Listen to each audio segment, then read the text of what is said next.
Baik, Bapak Ibu, Bismillahirrahmanirrahim. Assalamualaikum warahmatullahi wabarakatuh. Waalaikumsalam warahmatullahi Yang saya wabarakatuh. hormati Bapak Kepala SMP Negeri 2 Imam Kota Bekasi, Bapak Darmo Muhyiddin.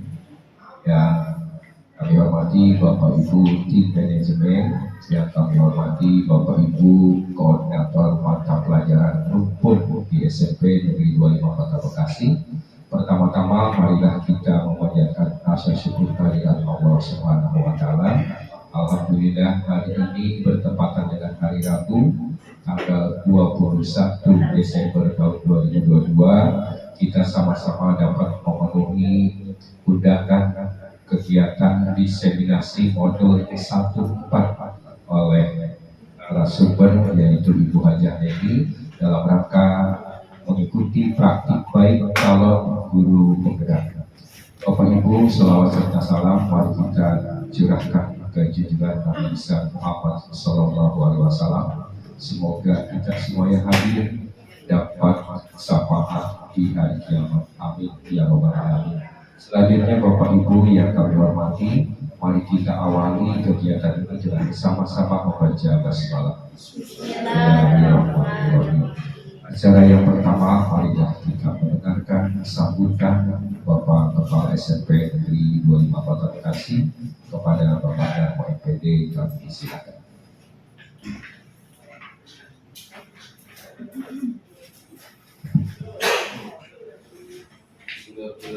Assalamualaikum warahmatullahi wabarakatuh. Hormati Bapak Ibu Kepala Sekolah di 25 Kota Bekasi, hormati tim manajemen ya, Bapak Ibu yang wakil mapel bidang studi, khususnya Bu Hajah Nedi Tusniawati ya, yang punya hajat hari ini. Alhamdulillah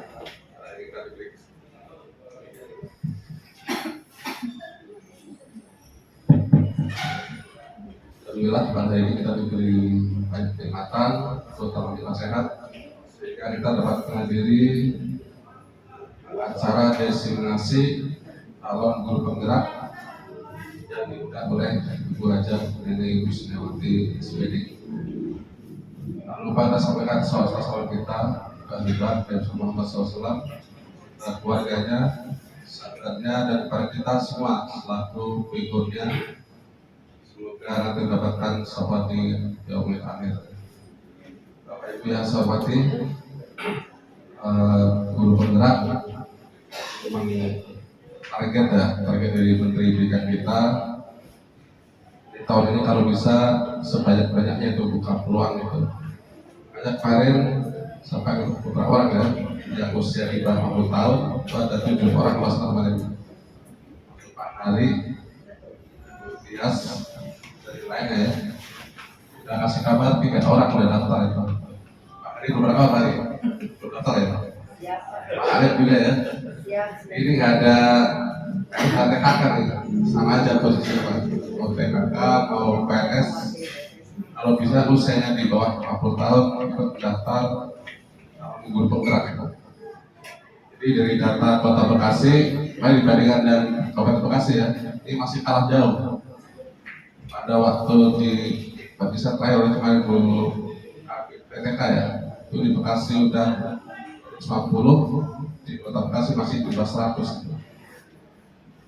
Karena oleh Bu PTK kita ya, Bu Marwah, itu website ayo, buahnya dipanggil lah, didorong untuk daftar itu. Alhamdulillah, itu hari ini udah 3 orang ya. Semoga nanti dengan pada diskusi oleh Ibu Hajah ini sekaligus semua nih Pak. Jadi itu semangat ya. Jadi kami ya saya lah atas nama pribadi dan mendukung penuh itu kegiatan yang dilakukan oleh calon guru penggerak kita gitu ya. Nanti ini kan keluar ke semuanya. Ya. Saya sebut Bu Neni dan teman-teman yang lain. Silakan diikuti langkah-langkah yang telah diambil oleh calon guru kita ya. Itu ini baru satu nih, jadi terus sangat saya dukung ya, baik ya spiritual maupun material. Jadi saya, Assalamualaikum warahmatullahi wabarakatuh. Baik, demikian Bapak Ibu sambutan Kepala SMP Negeri 25 Kota Bekasi. Selanjutnya sebelum acara diseminasi oleh narasumber, sedikit tentang narasumber Bapak Ibu. Beliau, monggo berdiri Bu Haji. Beliau bernama Ibu Haji Neni Husniawati SPD MPD, bertugas di SMP Negeri 25 Kota Bekasi sejak tahun 2010. Kemudian beliau mengampu mata pelajaran PK bimbingan konseling, dan untuk calon guru penggerak beliau mendaftar guru penggerak pada angkatan ke-8, dan setelah melewati liku-liku laki-laki dan baik kecil, Bu Haji Neni akhirnya lolos seleksi dan sekarang sedang melaksanakan pelatihan sebagai guru penggerak. Tentunya nanti kita minta beliau pengalaman selaku guru penggerak setelah nanti beliau menyelesaikan pelatihannya. Pelatihan beliau dimulai dari bulan Oktober dan insya Allah selesai selama kurun waktu 6 bulan sampai bulan Mei tahun 2023, baik dilaksanakan secara daring maupun dilaksanakan secara luring. Selanjutnya sebagai informasi Bapak dan Ibu bahwa angkatan ke-9 dan 10 calon guru penggerak dan praktek pengajar ini sedang dibuka di portal guru penggerak. Jadi Bapak Ibu bisa membuka SIM PKB, kemudian memilih minat untuk memasuki dan mendaftar sebagai guru penggerak atau pengajar praktik. Yang tadi disebutkan, mudah-mudahan Bapak dan Ibu menyusul Ibu Haji Neni lulus mengikuti pelatihan guru penggerak. Dari mulai saya sebut usia memang membatasi Bapak Ibu ya, usia membatasi. Pertama, kalau guru penggerak menyisakan sisa masa kerja selama 10 tahun. Atas usia berarti sampai 49,11 bulan bisa daftar. Sedangkan sebagai pengajar praktek itu menyisakan 2 tahun sisa mengajar masa pensiun. Berarti Bu Haji dia, Ibu Haji Dwi, Ibu Haji Rere, Ibu Mardun, Ibu Dame, Bu Haji Ani, Pak Sirait. Pak Sirait kita berapa bulan ya? Bu Haji Rianti, saya sendiri, kemudian Ibu Sulastri, kemudian untuk calon guru penggeraknya yang menyisakan 10 tahun masa kerja saya absen, Pak Ibra, silakan ditetapkan. Bu Sakti, ya, jadilah perempuan yang tidak jangan. Yuk kita masuk ke guru penggerak. Kemudian Ibu Tias, Pak Hari, Pak Ali, mari bersama-sama mengikuti program guru penggerak. Saya dan Bu Haji ini mungkin berpengalaman memasuki masa ini registrasi. Kalau ada kesulitan dalam hal-hal tertentu, pengisian biodata, kemudian rekomendasi, dan tentunya mengisi esai dan menyiapkan RPP, kami siap membantu. Baik Bapak Ibu, ini sekelumit tentang diseminasi yang beliau ikuti selama kegiatan pelatihan. Mohon Bapak dan Ibu, mari kita bersama-sama harapan kita memperoleh wawasan dan pengetahuan yang baru. Kepada Ibu Haji ini, waktu dan tempat kami sediakan sepenuhnya. Tepuk tangan Bapak Ibu.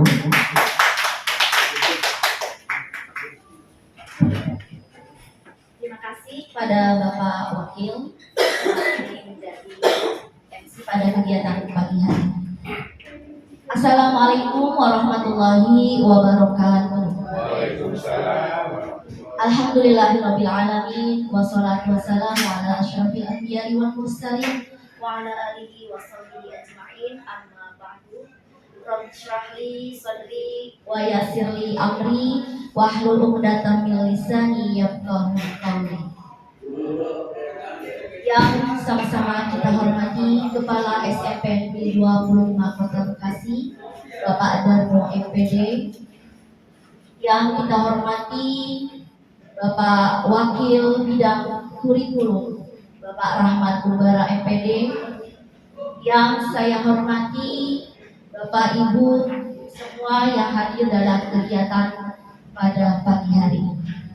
Alhamdulillah segala puji hanya milik Allah, Tuhan semesta alam, yang telah memberikan kepada kita semua, terutama kenikmatan yang sampai hari ini kita masih diberikan kesempatan beraktivitas dalam kegiatan kita sehari.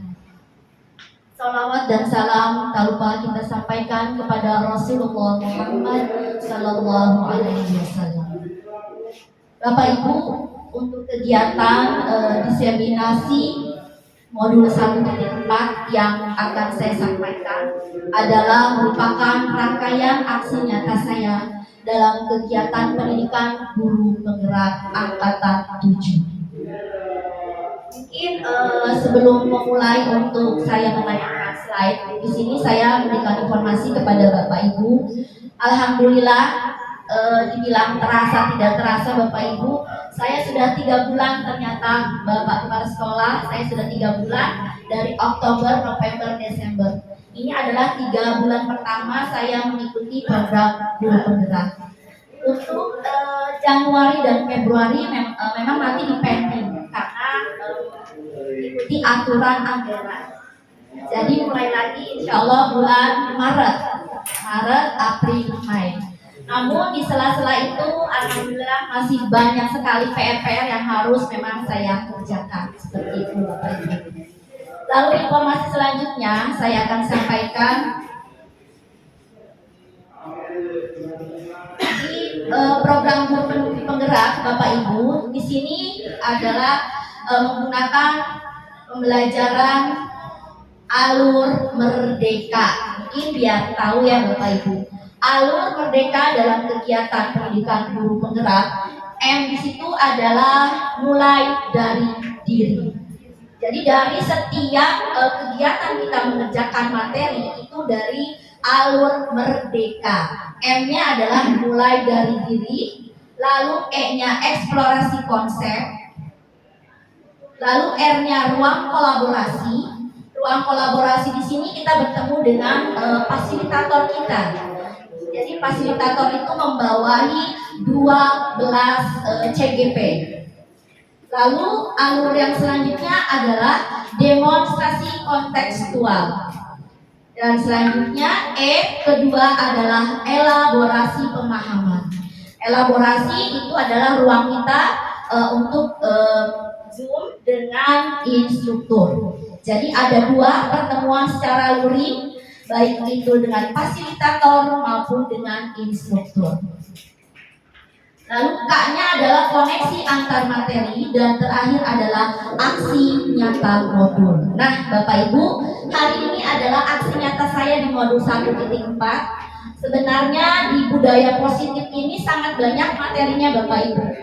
Jadi walaupun CGP itu akan menyelesaikan 3 modul Bapak Ibu, tetapi dalam satu modul itu dia beranak pinak, ya. Jadi modul 1 mulai dari 1.1 sampai 1.4. Tapi 1.1 itu pun beranak pinak lagi. 1.1A 1, 1.A 2 dan seterusnya. Jadi memang sangat panjang sekali perjalanan dalam menyelesaikan alur-alur yang harus saya selesaikan. Dan itu semua menggunakan alur merdeka yang tadi akronimnya sudah saya jabarkan. Baik Bapak Ibu, salah satu materi sentral dari modul 1.4 adalah sebenarnya budaya positif. Namun di sini saya sangat tertarik dari materi yang akan saya sampaikan, yaitu restitusi 5 posisi kontrol kita sebagai seorang pendidik dalam menyelesaikan suatu masalah. Dan ini menurut saya sangat cocok untuk kita semua Bapak Ibu, bukan hanya sebagai guru. Jadi ini adalah restitusi di mana pemecahan masalah yang akan kita berikan kepada murid seperti apa, ya. Jadi ini berguna sekali. Oleh karenanya saya mengambil diseminasi pada pagi hari ini tentang restitusi 5 posisi kontrol. Agak awam juga ya Bapak Ibu, makanya restitusi apa sih gitu. Baik Bapak Ibu, langsung saja di sini.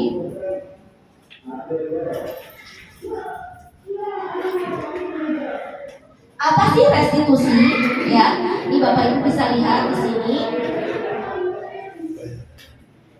Restitusi merupakan proses menciptakan kondisi bagi murid untuk memperbaiki kesalahan sehingga mereka bisa kembali pada kelompok mereka dengan karakter yang lebih kuat menurut Gosen 2004 ya. Lalu apa sih manfaat restitusi itu? Manfaatnya adalah saya masih belajar Bapak Ibu menggunakan ini.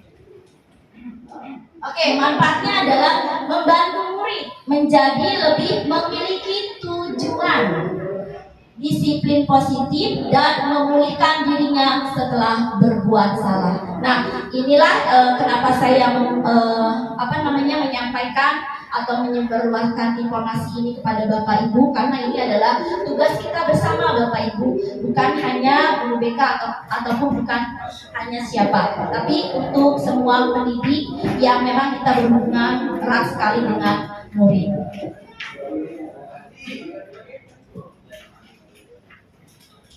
Selanjutnya adalah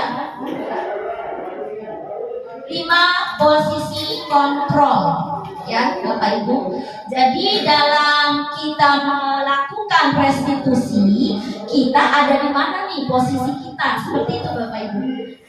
Dalam pelajaran ini yang saya pelajari, saya terutama sebagai guru BK, sangat banyak sekali refleksi yang saya lakukan. Tentunya banyak sekali kesalahan yang tentunya secara tidak langsung kita dalam posisi mana. Nanti Bapak Ibu bisa refleksi diri masing-masing ya Bapak Ibu. Kita terkadang di refleksi mana sih yang sering kita lakukan terhadap murid. Teori kontrol Dr. William Glasser Gosen berkesimpulan ada 5 posisi kontrol yang diterapkan seorang guru, orang tua, ataupun atasan dalam melakukan kontrol atau pengawasan. 5 posisi tersebut, yang pertama adalah sebagai penghukum. Nanti saya jabarkan ya Bapak Ibu ya, penghukum itu seperti apa, terus biasanya orang kalau menghukum nada intonasi suaranya seperti apa, nanti saya jabarkan di bawah. Lalu yang kedua, pembuat merasa bersalah. Dan yang ketiga, sebagai teman. Lalu yang keempat, pemantau, dan yang kelima, manajer. Ya, ini adalah 5 posisi kontrol yang sebenarnya mungkin kita memang sudah kita lakukan, terutama mungkin Bapak siapa di sini yang sudah banyak sekali pengalaman sebagai guru, terutama mungkin semenjak di 25. Pastinya sudah melakukan ini semua. Dan kira-kira kalau kita refleksikan di mana posisi kita, mudah-mudahan kedepannya kita masih bisa ada perbaikan. Seperti itu Bapak Ibu.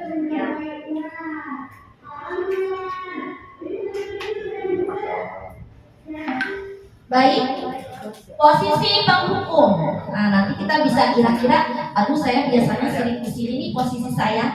Mudah-mudahan nanti kita bisa memperbaiki bersama. Ini adalah ajang kita merefleksikan diri ya Bapak Ibu. Makanya kegiatan ini dan materi memang sangat saya ingin sampaikan kepada Bapak Ibu semua. Penghukum, biasanya seorang penghukum bisa menggunakan fisik maupun verbal, baik dengan kata-kata ataupun mungkin tangan kita bermain Bapak Ibu. Ya. Hukuman fisik maupun verbal. Orang-orang yang menjalankan posisi penghukum senantiasa mengatakan bahwa sekolah memerlukan sistem atau alat yang dapat lebih menekan murid-murid lebih dalam lagi. Jadi ada power, seolah-olah sekolah itu punya power. Harus seperti apa nih dalam menghukum murid? Nah, biasanya guru-guru yang menerapkan posisi penghukum akan berkata, ini sih Bapak Ibu bisa membaca, bisa melihat. Ya, biasanya diawali patuhi aturan saja atau awas, nanti kamu Bapak atau Ibu iniin. Nah, seperti itu Bapak Ibu. Lalu kamu selalu salah ya. Nah, gitu. Jadi ini adalah kata-kata yang sering dikatakan oleh posisi sebagai penghukum. Bapak Ibu bisa membaca di sini. Makanya saya bilang di awal saya sebagai guru BK khususnya banyak sekali saya akan belajar dari materi ini yang mungkin banyak sekali kehilapan saya terutama pribadi dalam melakukan restitusi kepada seorang murid. Ya, dampaknya apa Bapak Ibu? Di sini ternyata berdampak. Kalau kita menjadi posisi kontrol sebagai penghukum, maka dampak kemungkinan yang terjadi murid akan marah, bahkan mungkin dendam, bersifat agresif terhadap kita. Seperti itu, ya. Bisa jadi sesudah kembali duduk, murid tersebut akan mencoret-coret bukunya, tanda dia kesal, dia panggil di ruang BK atau di mana. Ketika ke kelas, aduh, sebut banget nih, misalkan dia coret-coret buku atau apa. Jadi inilah dampak dari hukuman atau penghukum ketika dalam menjalankan restitusi. Mudah-mudahan apa yang kita jalankan untuk penghukum bisa lebih cantik lagi bermainnya, mungkin seperti itu Bapak Ibu. Lalu yang kedua yaitu posisi membuat merasa bersalah. Nanti kita lihat Bapak Ibu seperti apa nih. Pada posisi ini biasanya guru akan bersuara lembut, ya. Membuat rasa bersalah akan menggunakan keheningan yang membuat orang lain merasa tidak nyaman, bahkan bersalah atau rendah diri. Memang sih nadanya rendah Bapak Ibu, tapi tajam, menusuk ke kalbu seorang murid, seperti itu istilahnya. Ya, kata-katanya apa? Ini ceritanya anak yang sedang terlambat. Tadi, kamu ini bagaimana ya? Kamu sudah berjanji dengan ibu tidak akan terlambat lagi. Kamu kenapa ya senang sekali mengecewakan ibu? Ibu benar-benar kecewa sekali. Ibu sangat kecewa sekali dengan kamu. Ya, berapa kali Bapak harus memberitahu kamu ya? Nah, ini adalah kata-kata biasanya dalam posisi membuat rasa bersalah. Andi apa Andi? Boleh siapa aja ya Pak Ali. Nah, dampaknya apa jika siswa kita berikan restitusi dalam posisi kita sebagai pendidik pembuat merasa bersalah? Di sini murid akan, ini Bapak Ibu, ternyata dampaknya cukup ini ya, berdampak sekali. Murid akan merasa bersalah, terus mereka mungkin bahkan menyalahkan dirinya, gitu ya. Di sini Bapak Ibu bisa melihat, ya. Terima kasih Pak Eko. Bapak Ibu sebenarnya ini kita santai aja ya, jadi Bapak Ibu boleh sambil makan. Jadi biar saya juga nggak tegang. Saya juga tegang. Saya pada Andi kalau Andi. Mohon maaf ya Bapak Ibu, saya masih sangat baru belajar, jadi mohon maaf kalau. Jadi sambil ini aja Bapak Ibu, kita sambil makan aja. Jadi saya nggak tegang. Ya, silakan kami menikmati snack yang ada Bapak Ibu. Mohon maaf saya tidak bisa memberikan ini. Ya nggak apa-apa, sambilan Bapak Ibu. Masih lain sambil makan boleh Bapak, silakan. Ya. Saya lanjut Bapak Ibu, tidak apa-apa sambil berjalan. Bu Adria boleh sambil makan ya, boleh semuanya teman-teman. Bapak Ibu silakan. Oke, saya lanjut kembali. Jadi dalam membuat merasa bersalah, biasanya guru itu dia nggak mesti apa ya, Pak Wakil istilahnya, nggak mesti narik urat, nggak mesti harus marah-marah suara kencang, tetapi dia cukup dengan kata-kata lembut, tapi dia menusuk hati kemudian istilahnya seperti itu. Tidak perlu berkata kasar ataupun nada tinggi. Ya ini adalah bentuk dari restitusi ketika kita berada dalam posisi pembuat merasa bersalah. Dampaknya yang tadi saya katakan karena emosi akan tertanam rapat di dalam murid-murid, menahan perasaan, terus tidak seperti murid dalam guru penghukum. Biasanya kalau yang penghukum tadi, murid tinggal kata-kata kita nada tinggi, murid mungkin diam.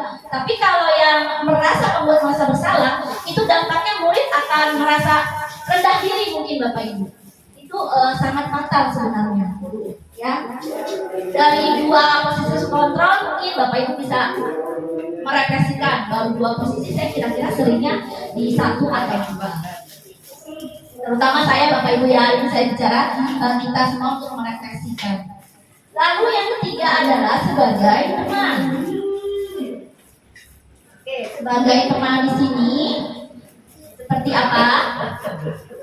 Guru posisi pada posisi ini tidak akan menyakiti murid, ya. Namun akan tetap berupaya mengontrol murid melalui persuasi. Jadi lebih kepada pendekatan persuasi kepada murid. Posisi teman pada guru bisa negatif ataupun positif ternyata Bapak Ibu. Sebagai teman, kalau kita jadikan diri kita sebagai teman, ternyata tidak selalu positif. Itu akan berdampak juga negatif. Ya, positif di sini berupa hubungan baik yang terjalin antara guru dan murid. Ya. Namun guru di posisi teman menggunakan hubungan baik dan humor untuk mempengaruhi seseorang, ya. Berarti dia untuk mempengaruhi murid tersebut. Biasanya apa sih yang dikatakan dari guru sebagai teman posisinya? Ini Bapak Ibu, ya.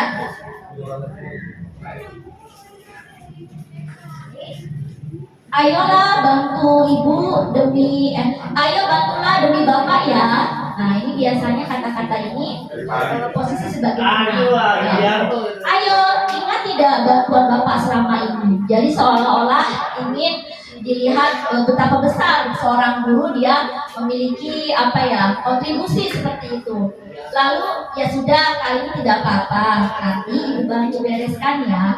Nah itu posisi sebagai teman. Dan masih banyak lagi. Nah tadi dikatakan di awal posisi sebagai teman dalam restitusi ini ada negatif dan positif ya Bapak Ibu. Apa sih dampak yang terjadi? Murid akan merasa senang dan akrab dengan guru. Ya, ini positif. Hanya saja di sisi negatif, ini Bapak Ibu yang perlu kita garis bawahi. Murid menjadi tergantung pada guru tersebut. Bila ada masalah, dia merasa bisa mengandalkan guru tersebut untuk membantunya. Udah tenang aja, ada bapak. Tenang aja, ada ibu beres. Nah seperti itu Bapak Ibu ya. Nah akibat lain dari posisi teman ya, di sini Adi ya. Adi hanya berbuat sesuatu bila yang menyuruh adalah guru tersebut. Contoh ya, sebagai teman nih Pak Andi misalkan posisi sebagai teman. Nanti si A, contoh misalkan namanya Ais, misalkan nih Ais. Ais akan bergantung pada Pak Andi selalu dalam menyelesaikan suatu masalah. Kalau nggak ada Pak Andi kayaknya dunia gimana ya di sekolah 25 ya. Jadi sangat tergantung. Makanya kadang kurang BK, Bu ada Pak Andi nggak? Misalkan lagi dicari, nggak ada. Kenapa ya nak? Nggak Bu, saya mau ngomong Pak Andi aja. Nah itu adalah posisi sebagai teman dalam hal ini ternyata ada negatif dan positifnya ya Bapak Ibu. Ya betul sekali Pak Hari. Ada ketergantungan dalam penyelesaian masalah atau dalam menyampaikan isi hati ataupun curhat seperti itu. Dari 3 ini Bapak Ibu sudah ada refleksi masing-masing, mungkin disimpan dalam hati. Oh saya 1, 2, 3 atau oh saya sering cenderung ke sini dan ke sini. Baik Bapak Ibu saya lanjut.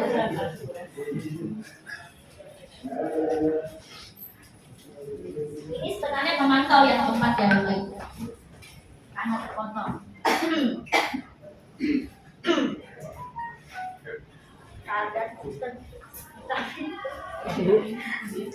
Oh ini ya Pak. Maaf ya Bapak Ibu sambil iklan dulu. Oh ya, santai aja Bu. Santai aja Bu. Ya saya jadi tegang nih Bapak Ibu sambilan aja nggak apa-apa makan dulu. Ya, saya sanggup. Ya, biasa begitu. Tahu habis ya.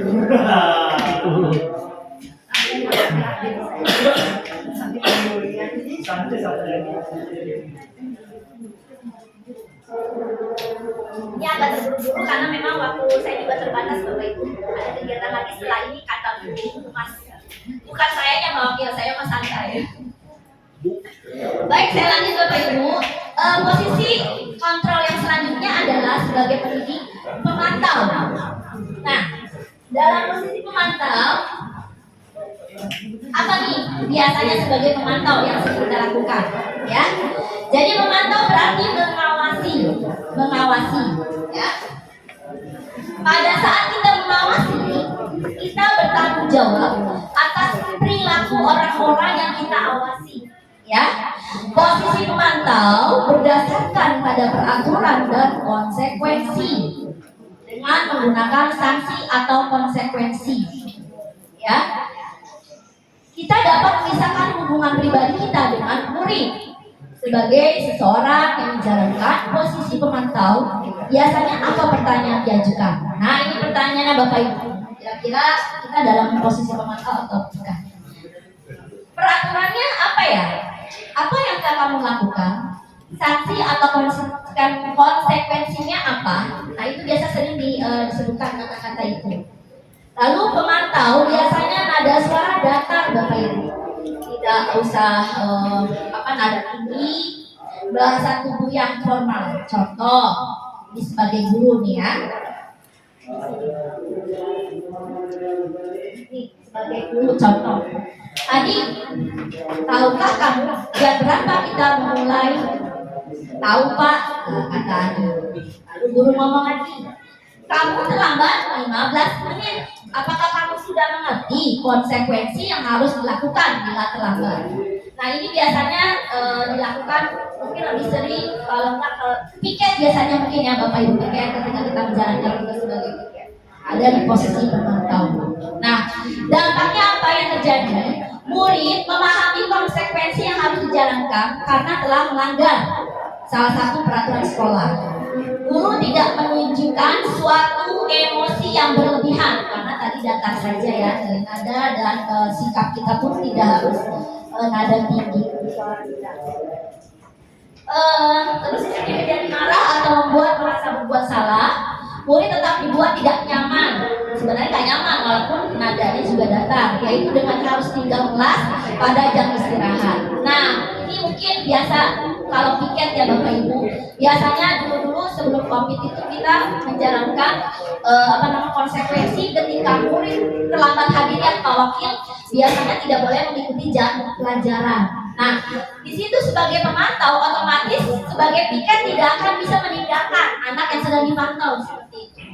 Jadi kalau sebagai pemantau adalah konsekuensinya kita harus bertanggung jawab atas apa yang sedang kita pantau. Contoh misalkan dia tidak masuk karena tidak mengikuti 1 jam pelajaran, suruh bersih-bersih. Udah kamu bersih-bersih sana di lapangan.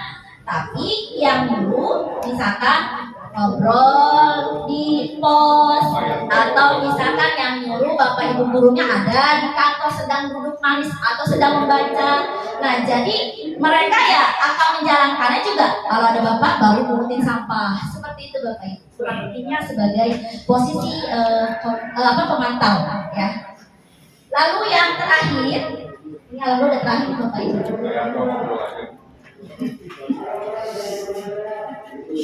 Posisi manajer. Nanti saya punya reward kalau Bapak Ibu ada yang bisa jawab. Nanti Pak Yangka jawab ya. Pertanyaan dari MC boleh Bapak. Posisi kontrol dalam restitusi yang kita lakukan sebagai manajer. Ini Bapak Ibu. Nanti kita bisa lihat dari 5 posisi itu mana sih yang harusnya kita selalu konsisten dalam melakukannya. Walaupun dari 5 posisi kontrol itu pastinya banyak kekurangan dan kelebihan, ya pasti. Tapi di sini tidak membahas itu, hanya membahas seringnya kita sebagai guru atau pendidik di mana posisi kita dalam restitusi tersebut atau dalam menangani suatu permasalahan. Manajer di sini posisi terakhir manajer adalah posisi di mana guru berbuat sesuatu bersama dengan murid, mempersilakan murid mempertanggungjawabkan perilakunya, mendukung murid agar dapat menemukan solusi atau permasalahannya sendiri. Nah, seorang manajer akan berkata nih biasanya apa sih yang dikatakan oleh seorang manajer dalam mengambil suatu restitusi? Apa yang kita yakin? Kembali ke keyakinan kelas. Oh ya Bapak Ibu, di sini saya informasikan untuk istilah dari kurikulum merdeka itu nantinya mungkin kalau biasanya di kelas aturan kelas nanti akan menjadi suatu keyakinan kelas Bapak Ibu. Jadi kenapa seperti itu? Biasanya kalau seorang murid sudah meyakini suatu aturan, insya Allah dia akan lebih tahu konsekuensi yang akan dia dapat seperti itu. Jadi bukan lagi aturan kelas, tapi keyakinan kelas. Sebenarnya di modul 1.4 itu Bapak Ibu kalau kita kupas itu sangat mungkin bisa berapa SKS ya Bapak Ibu atau bisa berapa kali pertemuan. Karena budaya positif itu sangat luas. Dari mulai saya mempelajari nilai-nilai kebajikan itu ada semua Bapak Ibu. Ya, dari mulai perbedaan apa hukuman, apa sanksi, apa konsekuensi itu semua dipelajari di dalam modul 1.4 budaya positif. Namun ini awal saya dalam menjalankan aksi nyata, saya awali dari restitusi 5 posisi kontrol ini, karena saya pikir ini adalah sangat penting buat kita semua sebagai pendidik seperti itu.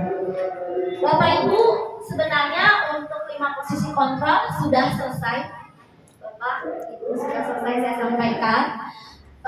Mungkin di sini saya bukan narasumber ya Pak Wakil, karena saya hanya diseminasi itu adalah menyebarluaskan informasi.